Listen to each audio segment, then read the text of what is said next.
Намираме се в центъра на Панама Сити, където освен високите небостъргачи,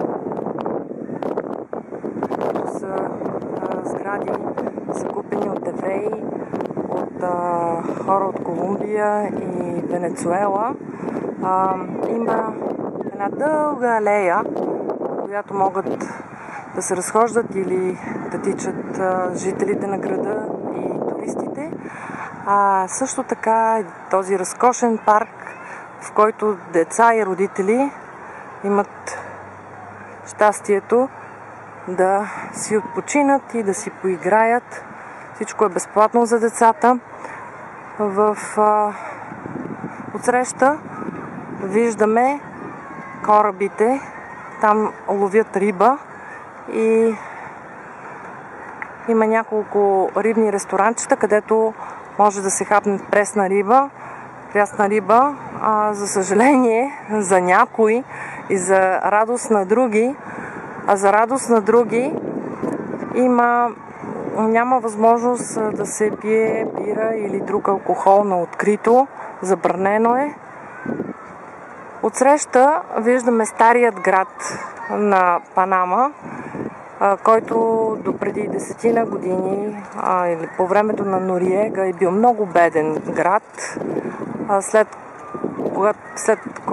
Когато пада правителството, новото правителство дава възможност на жителите на града да реновират сградите или да се преместят на други места с цел града да се обнови, но все още може да видите както нови сгради, така и стари от това време останали.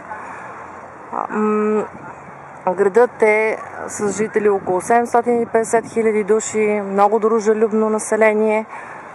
Виждате тук в парка няма да видите самотни хора, повечето са по двойки, най-малкото по двойки, с дечица, с кученца, разхождат се, времето предразполага, разбира се, изключително хубаво време. Тук няма земетресения, няма урагани, много благоприятни условия за живеене. Това, което виждам в центъра на града, определено много ми харесва. Доста безопасно е. На много места има гардове, полицаи, които се грижат за безопасността на хората. И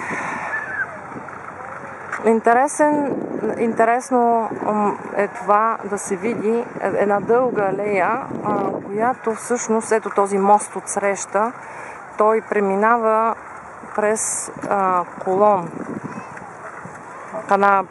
Панамския канал всъщност, така наречения Панамски канал, където идват кораби от целия свят и тук зоната е безмитна.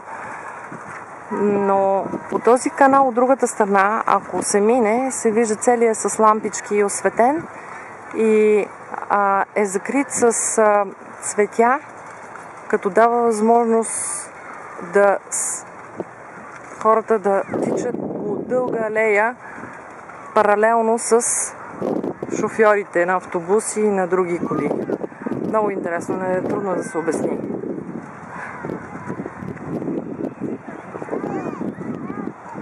Атмосферата на града е изключително приятна и определено си заслужава да си дойде в този град, където цените са много по-ниски, отколкото в сравнение примерно с Коста Рика, която е съседна държава и пак много хубаво място за живеене. Но тук всъщност Панама е отразена чрез статистиката с индекса за най-щастливите нации на първо място и водеща позиция има за това колко добре се чувстват хората. Тук не е случайно.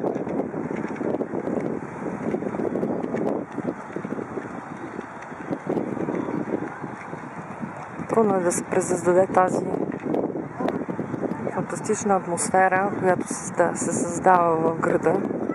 При лампичките започнаха да светват рекламните на Соник. Можете да чуете смях и добро настроение по улиците навсякъде.